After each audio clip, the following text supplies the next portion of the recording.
Hello दोस्तों, एक बार फिर से आपका स्वागत है आपके अपने चैनल स्टडी ग्रो विथ वीवी में। तो देखते हैं आज हम बात करने वाले यहाँ पे भारतीय संविधान के प्रमुख स्रोतों के बारे में। ठीक है मित्रों, उनके प्रमुख स्रोत मतलब जो संविधान का कुछ कुछ हिस्सा है वो कहाँ कहाँ से किस किस देश से लिया गया। और ये बहुत ही इम्पोर्टेंट वीडियो होने वाली है क्योंकि इस सेक्शन से एक या दो क्वेश्चन हर एग्जाम में आते हैं। हर एग्जाम में कोई भी आप कॉम्पिटिटिव एग्जाम ले लो, स्टैटिक जीके का ये वाला पोर्शन जरूर आता है। ठीक है मित्रों, तो आइए बात करते हैं यहाँ पर।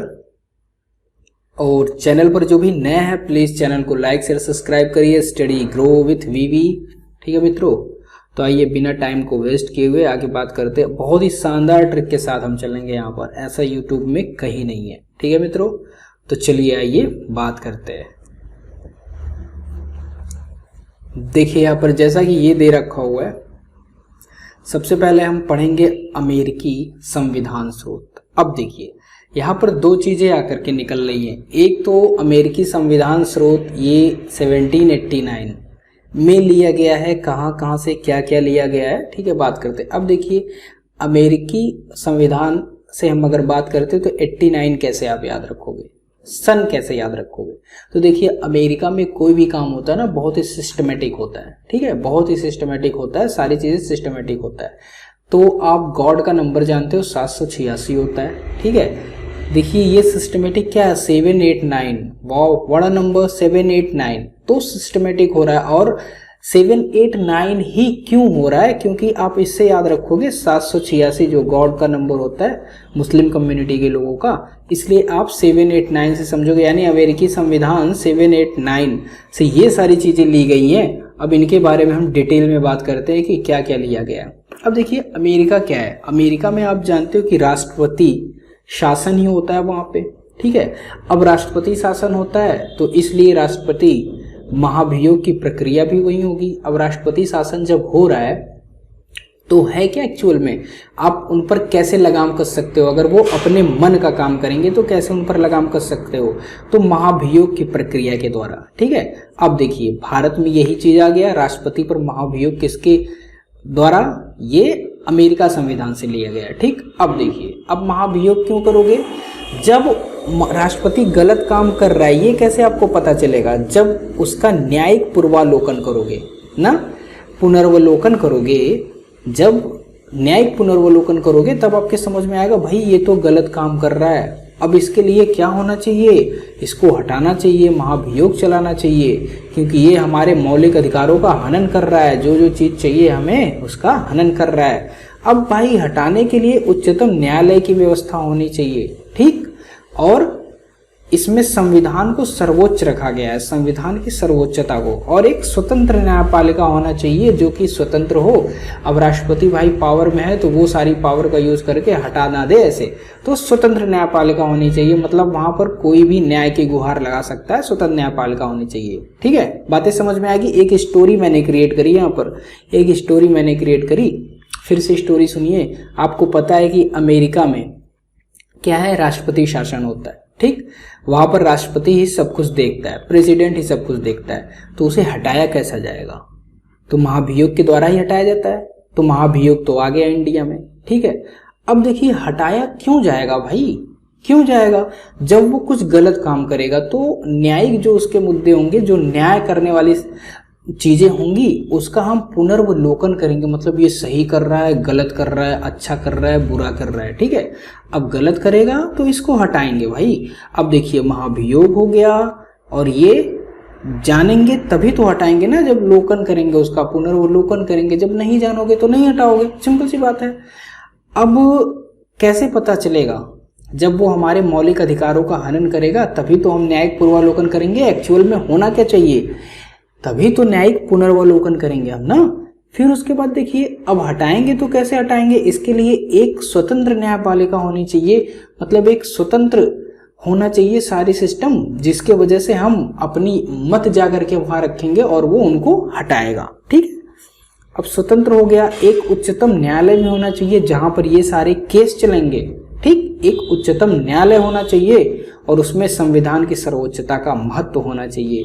आई थिंक ये चीज़ें समझ में आई होंगी आपको अमेरिकी संविधान के बारे में, ठीक है। स्टोरी से आप समझिएगा। ओके मित्रों, आगे हम बात करते हैं कनाडा के संविधान के बारे में।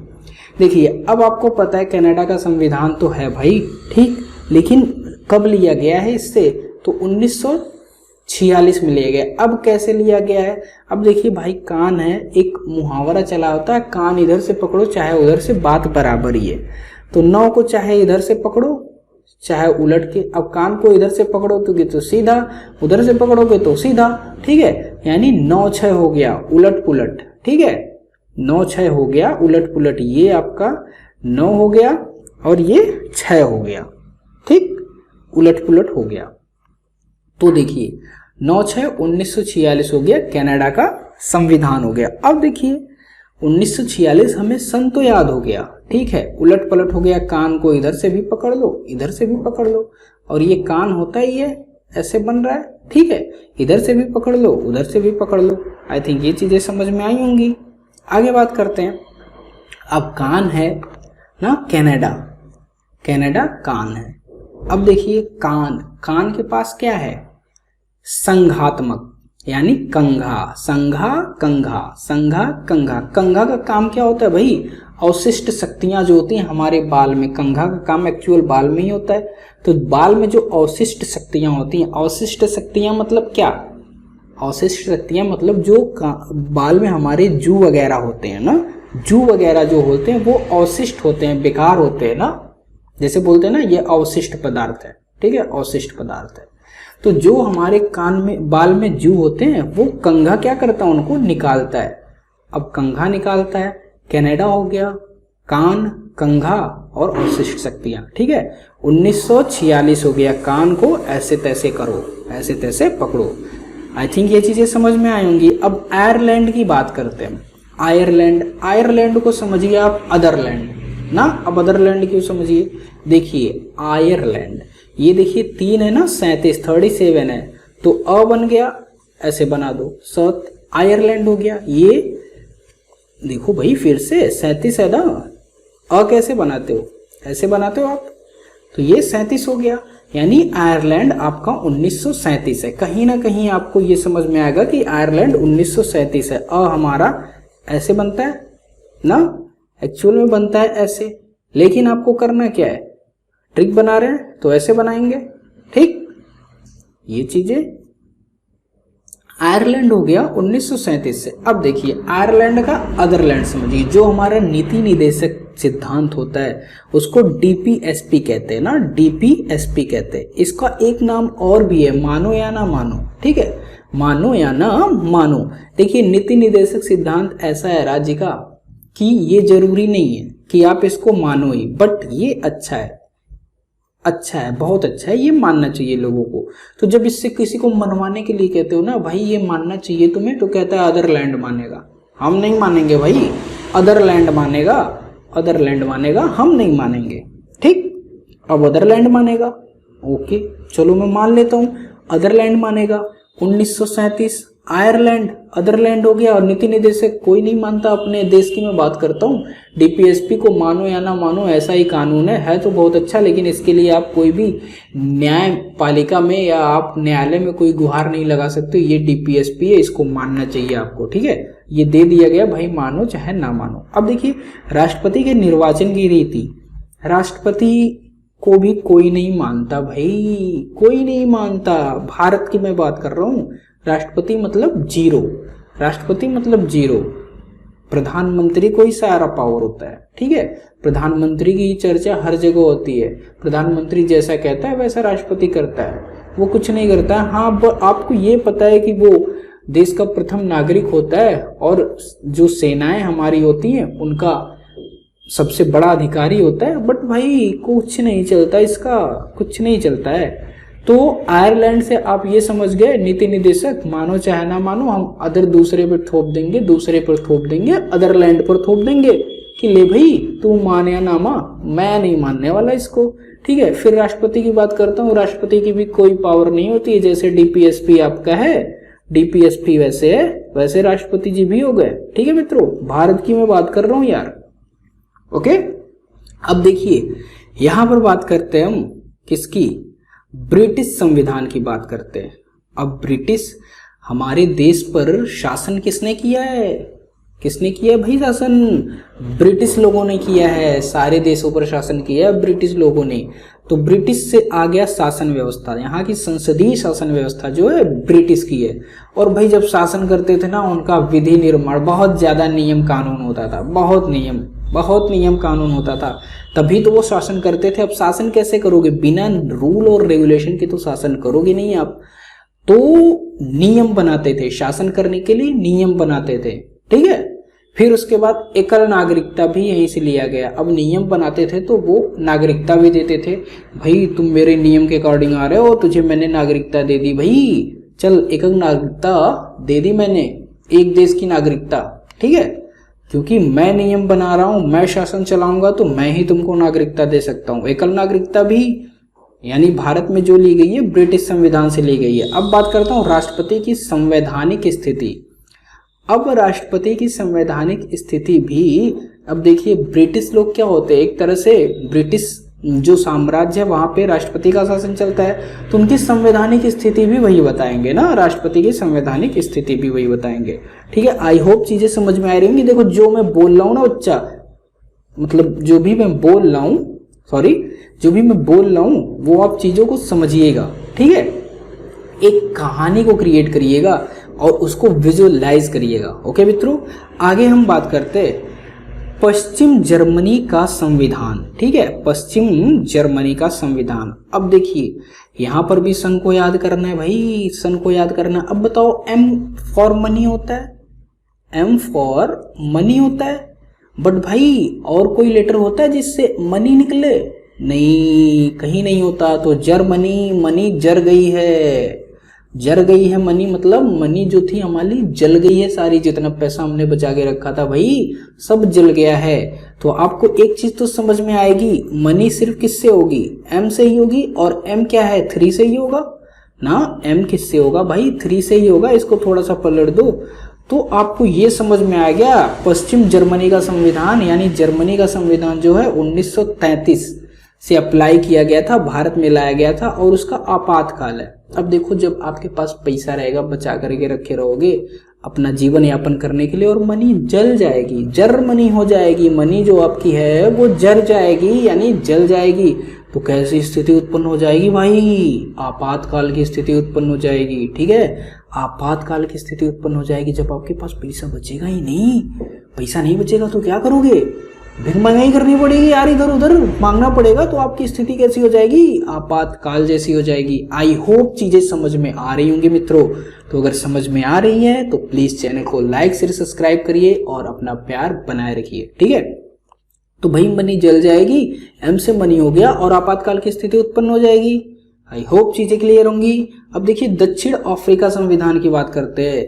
दक्षिण अफ्रीका, आपको अफ्रीका पकड़ के रखना है, अफ्रीका, अफ्रीका यानी फ्री, फ्री का है, फ्री का है। अब देखो आपने एक पेंटिंग बनाई, ठीक है, पेंटिंग बनाई, आप उसको सबको दिखाओ ना, दिखाओ तो बोलो कि भाई इसमें क्या संशोधन करना है, क्या सुधार करना है, वो हमको बता दो। तो फ्री का ज्ञान सभी देने आ जाएंगे, भाई ये यहाँ से ऐसे कर दो, यहाँ वैसे कर दो, ऐसे कर दिए होते तो बहुत अच्छा लगता, ये ऐसे कर दिए होते तो बहुत अच्छा लगता। फ्री का संशोधन जिसे बताना होगा ना, फ्री का, वो सारा ज्ञान देगा, इसमें ये संशोधन कर दो, इसमें ये संशोधन कर दो। तो संशोधन भाई संविधान में ही होता है। तो पेंटिंग आप संविधान को मानो ना, अपनी पेंटिंग आप संविधान को मानो, तो संविधान में संशोधन फ्री का लोग ज्ञान देने आ जाएंगे, ये ऐसे होना चाहिए, वो ऐसे होना चाहिए। लेकिन फिर उसी पेंटिंग को मैंने क्या किया, उसी पेंटिंग को लगाया। अब मैं बोला भाई इसमें जो जो गलतियां हैं ना, अब जो जो बताया तो उसको आप सुधार दो, आप सुधार दो, मैं नहीं, आप सुधार दो। तो फ्री का ज्ञान कोई नहीं देने आएगा, क्योंकि किसी को नहीं पता, उसने पेंटिंग पे मेहनत की है तो वो एक बहुत ही बेहतरीन तरह का पेंटर होगा, और बिना पेंटर भी सलाह देते हैं। तो आप ये चीज समझिएगा, फ्री का लोग संशोधन मतलब सलाह देंगे संशोधन करने का, भाई ऐसे कर लो, ऐसे कर लो, लेकिन जब बोल देगा कि भाई तेरे को करना है, ये काम तेरे को करना है, तो कोई नहीं आएगा। फ्री का ज्ञान सभी देने आते हैं। तो फ्री का संशोधन, संविधान जो हमारी पेंटिंग है, संविधान हमारी पेंटिंग है और उसमें संशोधन करना है, फ्री का। तो लोग ज्ञान देंगे फ्री में कि ये संशोधन कर दो, वो संशोधन कर दो। और अगर मैं यही बोल दूं कि भाई संशोधन तुम्हें ही करना है तो चुप हो जाएंगे, ठीक। यानी प्रिंटिंग में तुम्हें ही बनाना है जो मैंने गलत बनाई है। आई थिंक चीजें समझ में आ रही होंगी मित्रों। आगे बात करते हैं सोवियत संघ का संविधान यानी रूस, ठीक, यानी रूस। अब देखिए रूस जब आपके मालिक रूस जाएंगे, जब आपके मालिक रूस जाएंगे तो आपका कर्तव्य बनता है कि हम उनको रूठने से मनाएं, ठीक है। आपका कर्तव्य बनता है कि हम उनको रूठने से मनाएं। अब तो ये हमारे समझ में आ गया, रूस है, सोवियत संघ का संविधान है, रशिया है, तो ये मौलिक कर्तव्य हो गया। मालिक जब रूठ जाएंगे तो उनको मनाना हमारा मौलिक कर्तव्य हो जाएगा। भाई मालिक जब रूठ जाएंगे, चाहे भगवान हो चाहे छोटा मालिक हो, वो भी रूठ जाएगा, तो हमारी ज़िंदगी उथल पुथल हो जाएगी। और हमारी ज़िंदगी को सही से बनाने के लिए, पैसे लाने के लिए, आमदनी अच्छे से चलाने के लिए, आमदनी लाने के लिए आपको क्या करना पड़ेगा, मालिक अगर रूठे तो उनसे हाथ गोड़ जोड़ करके उनको मना लेना चाहिए। चाहे भगवान रूठ जाए, ऊपर वाले मालिक, चाहे जिसके अंडर में आप काम कर रहे हो, अपनी ज़िंदगी को सुगम बनाने के लिए आपको क्या करना पड़ेगा, उनको मनाना पड़ेगा। तो रूस का हो जाएगा मौलिक कर्तव्य। अगर वो रूठ गए हैं मालिक तो हमारा मौलिक कर्तव्य बनता है कि हम उनको मनाएं, ठीक है। अब देखिए ये तो मैंने बता दिया है, रूस का मौलिक कर्तव्य हो जाएगा, लेकिन सन कैसे आपको याद होगा, 36, ठीक है, 1936 कैसे याद होगा। अब देखिए यहां पर आप रूस र बनाएंगे, ठीक, र बना दिया मैंने, तो ये 9 हो गया, ठीक। अब इस पे ऊ की मात्रा लगाएंगे, तो रू हो गया। अब स यानी 6, 6 को क्या कहते हैं, 6 कहते हैं, तो स ये हो गया रूस, रऊस यानी रूस हो गया। कितना, 1936 में। आई थिंक चीजें समझ में आई होंगी। 9 3 6 6 36, ठीक है। र बना दिया भाई मैंने, र बना दिया 9 की तरह, और उस पे ऊ की मात्रा लगा दिया, 6 को 6 लिख दिया, 6 यानी 6 स, ठीक है। तो रूस हो गया। आई थिंक चीजें समझ में आई होंगी मित्रों। तो मालिक अगर रूठ जाए तो मौलिक कर्तव्य आपका बनता है कि उनको मनाएं, 36 तरह की बुद्धि लगा के मनाएं, ठीक है। आगे बात करते हैं, फ्रांसीसी संविधान दे रखा हुआ है यहाँ पर। अब फ्रांसीसी मतलब फंसा लिया, गणतंत्रात्मक। अब देखिए गणतंत्रात्मक का क्या मतलब होता है, आपके नियम कानून रूल रेगुलेशन सारे चलते हैं। तो किसी को आपको फंसाना होगा, किसी भी इंसान को फंसाना होगा, तो उसको आप कानूनी दाव पेच से फंसा सकते हो, ठीक है, उसको उसमें उलझा सकते हो। कोई आपके साथ अभद्र व्यवहार कर रहा है तो कानून उसके ऊपर लगा दो, तो बोलेगा यार कानून लगा दिया मेरे ऊपर, मैं फंस गया भाई, मैं फंस गया, कानून लगा दिया मेरे ऊपर उसने, ठीक है, मैं फंस गया। ये चीजें आई समझ में आपको। फिर ठीक भाई, इतना तो समझ में आ गया, किसी को फंसाना हो तो उसको रूल रेगुलेशन में फंसा दो। तंत्र मंत्र से भी फंसा सकते हो आप, तंत्रात्मक, ठीक है, तंत्र मंत्र से भी फंसा सकते हो। देखिए गणतंत्रात्मक, गणतंत्र का मतलब क्या होता है, जिस दिन से रूल रेगुलेशन फॉलो होता है। इंडिया में तो यही मनाया जाता है। गणतंत्रात्मक का क्या होता है, 26 जनवरी को मनाया जाता है। तो ठीक है, यहाँ पर रूल रेगुलेशन, हमारा संविधान लागू हुआ, इसलिए यहाँ पर गणतंत्रात्मक चीजें मनाई जाती है। तो तंत्र मंत्र से भी किसी को आप फंसा सकते हो, ठीक, ये चीजें समझ में आ गई। तो गणतंत्रात्मक, और कहीं तंत्र मंत्र नहीं दिया है किसी देश में, तो गणतंत्रात्मक से ही आप फंसा सकते हो किसी को, ठीक। अब देखिए ये तो आपको पता हो गया, फ्रांसीसी संविधान से लिया गया हमारा गणतंत्रात्मक शासन व्यवस्था लिया गया। लेकिन सन कैसे याद होगा भाई, सन कैसे याद होगा, तो 9 ऐसे और 6 ऐसे, किसी चीज को फंसाना है तो 9 ऐसे 6 ऐसे, ये फंस जाएगा, ठीक है। और देखिए फ्रांस से आप फ को ऐसे बनाते हो, प को ऐसे बनाते हो ना, तो ये फ्रांस हो जाएगा, ठीक है, ऐसे बनाते हो तो प हो गया, यानी ये 46 हो गया, 4, ठीक है, ये 4 हो गया और ये 46 हो गया। आई होप चीजें समझ में आएंगी। किसी को फंसाना है तो ऐसे फंसाओ, ठीक, ऐसे फंसा दिए, ये फंस गया 9-6 से, 9 और 6 से ये फंस गया। ठीक, अब फ्रांस है तो ऐसे बनाओगे 4, ये 46 हो जाएगा। ठीक, और फ्रांस का है तो फ्रांस हो जाएगा। ठीक, आई होप चीज़ें समझ में आ रही होंगी। अब देखिए आगे बात करते हैं ऑस्ट्रेलिया का संविधान। अब ऑस्ट्रेलिया का संविधान देखना है आपको। ठीक, अब देखिए यहाँ पर ऑस्ट्रेलिया, मैंने बताया था एस्ट्रे ना, ऑस्ट्रेलिया जिसमें सिगरेट आप पीते हो, ऑस्ट्रेलिया कितना लिया भाई? 1 लिया।